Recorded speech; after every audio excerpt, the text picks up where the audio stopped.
साथियों, मैं अनुज कुमार आप सभी का एग्री न्यूज के यूट्यूब चैनल पर एक बार फिर से स्वागत करते हैं। कैसे हैं आप सभी लोग? आई होप आप लोग स्वस्थ होंगे, मस्त होंगे, ज़बरदस्त तरीके से अपनी तैयारी कर रहे होंगे। तो आज हम इस वीडियो में बात करेंगे सामान्य हिंदी का जो सिलेबस है कक्षा 12 का, क्लास 12 का जो आपका सिलेबस होता है उसके बारे में डिस्कस करेंगे, सामान्य हिंदी के बारे में। क्योंकि आप लोगों को पता होगा बोर्ड में जो है क्लास 12 में कुछ स्टूडेंट में क्या होता है कि वो जनरल हिंदी होती है, जनरल हिंदी होती है, सामान्य हिंदी कहते हैं। और एक पार्ट रहता है आपका जिसे बोलते हैं हम हिंदी, केवल हिंदी, ठीक है। तो ये दोनों अलग अलग होते हैं। जैसे कि जो पीसीएम या पीसीबी ग्रुप से होते हैं उन लोगों में ये की हिंदी होती है। बाकी सभी जो भी आर्ट साइड के बच्चे होते हैं या फिर एग्रीकल्चर साइड के, उन सभी में क्या होता है, सामान्य हिंदी होती है। तो पेपर दोनों को अलग अलग आता है, यही आपको ध्यान रखना है, ठीक है। स्पेशली एग्रीकल्चर वाले बच्चे, ऐसा नहीं है आपको कि हिंदी तैयार करनी है, आपको सिर्फ केवल सामान्य हिंदी तैयार करनी है। अब उसका सिलेबस क्या रहेगा, उसमें भी क्या होता है कि ये पेपर जो है वो 100 नंबर का होगा। एक ये भी एक खासियत होती है। बाकी सभी जो भी पेपर होंगे आपके 50 नंबर के होते हैं, लेकिन ये आपका 100 नंबर का होता है।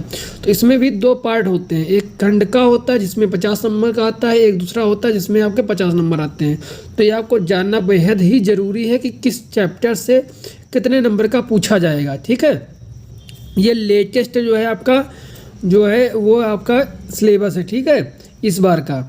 ये आपको ध्यान रखना है, ठीक है, जो मैं आपको बता रहा हूँ। यहाँ पर देखिए, हिंदी गद्य का विकास, हिंदी जो गद्य है इसका विकास जो इसे हुआ है, हिंदी गद्य का उद्भव एवं विकास, शुक्ल युग, शुक्लोत्तर युग, हिंदी गद्य की प्रमुख विधाएं एवं निबंध, उपन्यास, आलोचनाएं, कहानी, आलोचना इत्यादि से आपके 5 नंबर बनेंगे, ठीक है।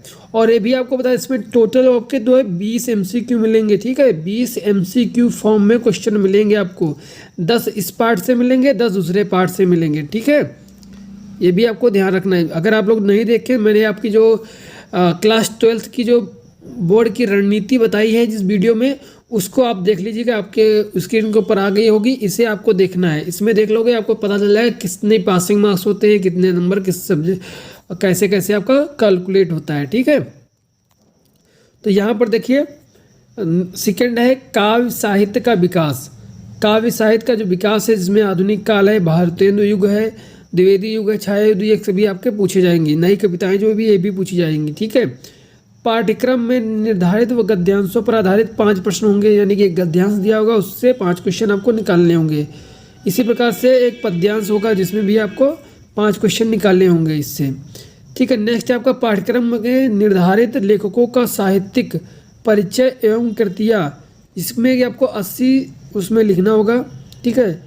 पाठ्यक्रम निर्धारित कवियों के साहित्य परिचय एवं कृतियाँ लिखनी होगी 80 शब्दों में, यानी जो आपका जीवन परिचय होता है उससे आपसे क्वेश्चन पूछे जाएंगे, ठीक है। वो भी आपके 5-5 नंबर के रहेंगे। नेक्स्ट है आपका पाठ्यक्रम में निर्धारित कहानियों का सारांश एवं उद्देश्य पर आधारित प्रश्न, जिसकी शब्द सीमा जो रहेगी वो अधिकतम 80 रहेगी। नेक्स्ट है पाठ्यक्रम में निर्धारित खंड काव्य की कथा वस्तु एवं प्रमुख पात्रों का चरित्र चित्रण, ये भी आपको करना होगा। यानी कि जो खंड काव्य होता है कहीं, मतलब ये जिले वाइज होता है, ये भी आपको आगे बता दूंगा किस जिले में कौन सा खंड काव्य लगता है, ठीक है। ये आपका टोटल यहाँ पर 50 नंबर के क्वेश्चन आपसे इस खंड का में पूछे जाएंगे। वहीं पर बात करें अगर खंड खा की, इसमें भी आपके 50 नंबर के रहेंगे, जिसमें कि आपसे क्या क्या पूछा जाएगा, जिसे तुम कह सकते हो व्याकरण के नाम से। क्या कहोगे कि व्याकरण जो है आपका कितने नंबर का आता है, 50 नंबर का आता है। तो यहाँ पर व्याकरण तो आपको बहुत ही अच्छी तरीके से तैयार करना है, और मैं भी आपको इसके लिए गाइड करूँगा कैसे आपको करना है सभी चीज़ों को, ठीक है। तो ये भी आपको ध्यान रखना है, इसमें आपको मैं बताऊँगा भी। देखो इसमें आपको जैसे कि खंड खा है, तो इसमें जो आपको पहले में है पाठ्यक्रम में निर्धारित संस्कृत गद्य का संदर्भ सहित हिंदी अनुवाद करना है, जो संस्कृत आपकी होती है उससे एक रहेगा, ठीक। इसमें आपका 7 नंबर रहेंगे इसमें। नेक्स्ट है पाठ्यक्रम में निर्धारित संस्कृत पद्य का संदर्भ सहित हिंदी अनुवाद कीजिए, एक हिंदी अनुवाद करने के लिए भी आपका आएगा, ठीक है। एक गद्य का रहेगा, एक पद्य का रहेगा, ये भी 7 नंबर का। नेक्स्ट है लोकोक्तियों एवं मुहावरों के अर्थ प्रयोग, जैसे कि आपके जो मुहावरे होते हैं, 9 2 11 होना, ठीक है, काठ का उल्लू होना, इसी प्रकार से बड़े दिनों बाद दिखाई देना, इसमें क्या है आपके जो है मुहावरे और लोकोक्तियाँ होती हैं, इनसे आपके क्वेश्चन पूछे जाएंगे, वो भी 2 नंबर का, यानी कि एक क्वेश्चन होगा उसी में आपसे पूछ लिया जाएगा। ये आपका MCQ फॉर्म में भी पूछा जा सकता है।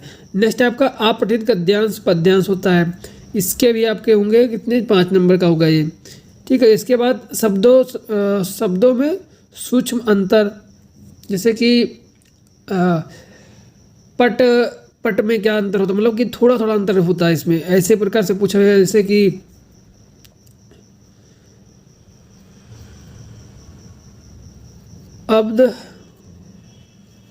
अब्ज, अब इसमें क्या अंतर है, मतलब कि वो है थोड़ा अंतर है, लेकिन इसके अर्थ में दोनों में अंतर है। तो ये कैसे अंतर है, इसके बारे में पूछा जाएगा। अब्द क्या होता है, अब्ज क्या होता है। ये अब्द मीन्स होता है बादल, अब्ज में होता है आपका जल, जो आपके होते कमल, ठीक है। तो ऐसे प्रकार के भी क्वेश्चन पूछे जाएंगे।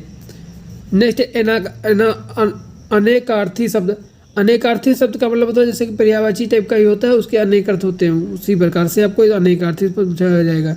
अनेक शब्दों के लिए एक शब्द, यानी कि ये केवल 2 आएंगे, जिसमें कि आपका जैसे कि अनेक शब्दों के लिए एक शब्द, जिसके मान लो जिससे जानने की इच्छा हो तो जिज्ञासु कहेंगे, तो ऐसे प्रकार से उसके लिए एक शब्द का प्रयोग करना होगा। नेक्स्ट है त्रुटि मार्जिन, जैसे कि लिंग, कारक, वचन, काल, वर्तनी संबंधी जो त्रुटियाँ होती है, वर्तनी भी आपसे पूछी जाएगी, जो आपकी संबंधित त्रुटियाँ होती है उससे रिलेटेड है। नेक्स्ट है काव्य सौंदर्य के तत्व, जैसे कि रस, अलंकार, और रस में कौन कौन, सभी नहीं तैयार करना है, सिर्फ आपको कौन कौन से तैयार करने हैं। श्रृंगार रस तैयार करना है, करुण रस तैयार करना है, हास्य रस तैयार करना है, वीर रस तैयार करना है, शांत रस तैयार करना है, के लक्षण एवं उदाहरण देना है। यानी ये कैसा होता है, मतलब कि इसकी परिभाषा लिखनी है और इसका एक उदाहरण लिखना है। ये सभी मैं आपको बता दूंगा, आसानी से आपको याद भी हो जाएंगे, बहुत ही फनी तरीके से आपको सारे हम इसके जो उदाहरण है वो भी आपको याद करा देंगे। नेक्स्ट है अलंकार, अलंकार में तुमको क्या याद करना होगा, शब्दालंकार और अर्थालंकार, ये 2 प्रकार के होते हैं, जिसमें से शब्दालंकार में तुमको तैयार करना होगा अनुप्रास अलंकार, यमक अलंकार, श्लेष अलंकार।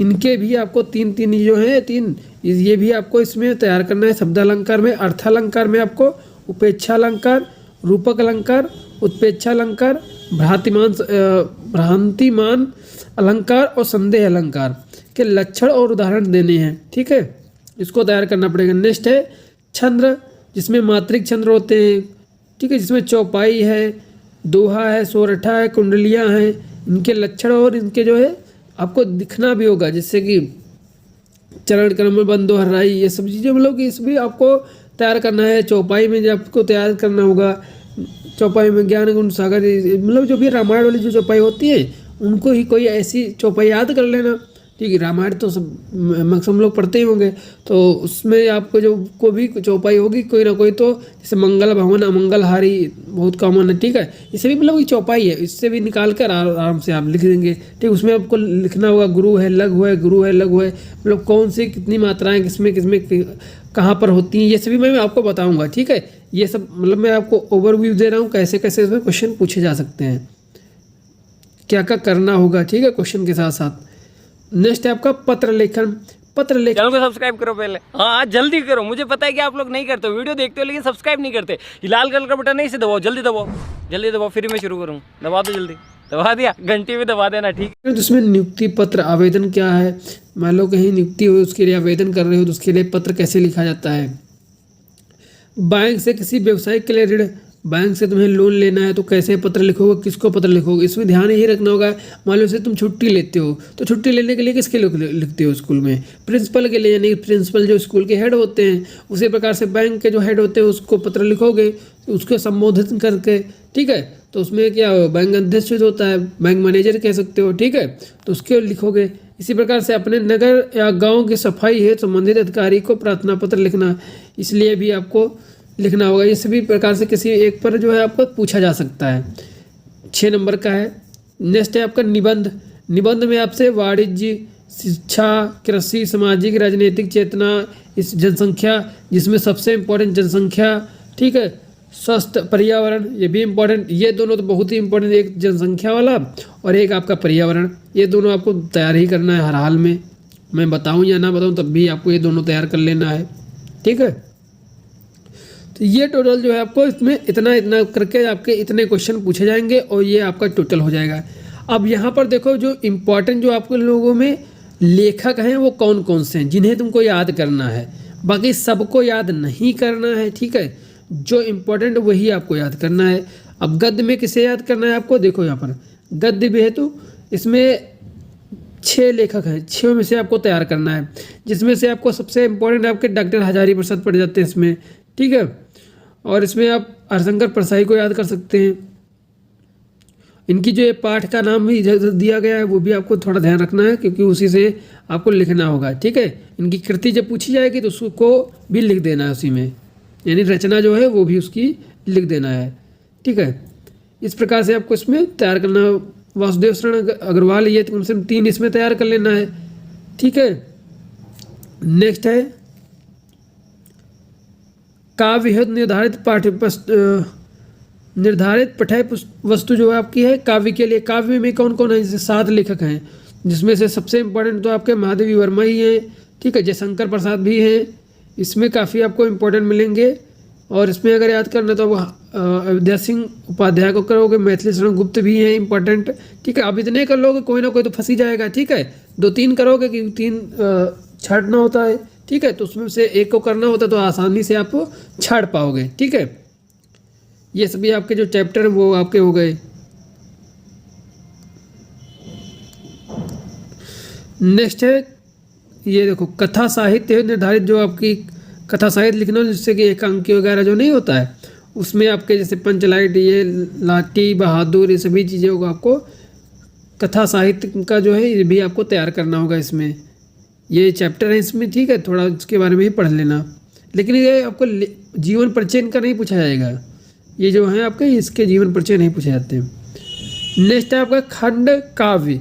ये खंड काव्य जो होता है ये देखो कैसे, इसको तुमको जिले वाइज भी तैयार करना है, मतलब किस जिले से आप हो उसी हिसाब से अपना तैयार कर लेना है। जैसे कि कानपुर के, जौनपुर, मुरादाबाद, फैजाबाद, एटा, ललितपुर, इन सभी को कौन सा तैयार करना है। मुक्ति यज्ञ लेखक सुमित्रानंद पंत का है, इनका जो है लिखा गया है, इसको ही तैयार करना है, ठीक है। इसी प्रकार से आप देख लीजिए अपना लखनऊ, इटावा, बलिया, बिजनौर, झांसी, बदायूं, इनके लिए सत्य की जीत लेखक द्वारिका प्रसाद माहेश्वरी के द्वारा जो लिखा गया है इसको आपको तैयार करना है, ठीक है। इसको आपको लिखना पड़ेगा। तो इस प्रकार से अपने ज़िले वाइज देख लो, यहाँ से उसी प्रकार से आपको तैयार कर लेना है, ठीक है। थोड़ा वीडियो स्पीड में बनाएं क्योंकि वीडियो लंबा हो जाएगा तो फिर अपलोड करने में प्रॉब्लम होने लगती है, क्योंकि डाटा से करता हूँ फ़ोन के, थोड़ा जियो का जो प्रॉब्लम करता है, ठीक है। तो आप लोग समझ सकते हैं प्रॉब्लम है तो, लेकिन वीडियो भी बनाना आप लोगों के ज़रूरी है क्योंकि आप लोग इतने सारे कमेंट करते हो, प्यार दिखाते हो चैनल को, तो ज़रूर मुझे भी आप लोगों के लिए कुछ ना कुछ तो करना ही चाहिए। तो इसीलिए आप लोग समझ जाइए। यहाँ पर जो है वाराणसी, बुलंदशहर, मथुरा, मुजफ्फरनगर, फतेहपुर, उन्नाव, देवरिया, ये सभी आपको तैयार करना है। मतलब ये ज़िले, जिस ज़िले से आप हो उस ज़िले में, ठीक है, उस हिसाब से आपको तैयार कर लेना है, ठीक है, ज़िले वाइज। बहुत सारे बच्चों को ये चीज़ पता ही नहीं होता है, वो कुछ भी तैयार कर लेते, कुछ भी लिख देते हैं, ठीक है। तो ये चीज़ तो थोड़ा ध्यान देना है, ठीक है, आपको इस बार। अब आप अगर जुड़े हैं एग्री अनुज से तो आप लोगों के लिए कुछ ना कुछ बेहतर ही होना चाहिए औरों से, तो आप लोग देख सकते हैं। ये सभी आपको तैयार कर लेना है। इसी प्रकार से संस्कृत में देखिए ये सभी आपके दिए होंगे जो चैप्टर हैं, ठीक है, जिसमें सबसे इम्पोर्टेंट अगर बात करें यहाँ पर तो जातक कथा, जिसमें कि एक हंस होता है, उसको बढ़िया पढ़ोगे मज़ा भी आएगा। जातक कथा बहुत अच्छी स्टोरी भी है, मुझे अभी याद है इसके बारे में। और पंचशील सिद्धांत जो है ये भी इम्पोर्टेंट है, ठीक है। सुभाषतान ये वाला इम्पोर्टेंट है।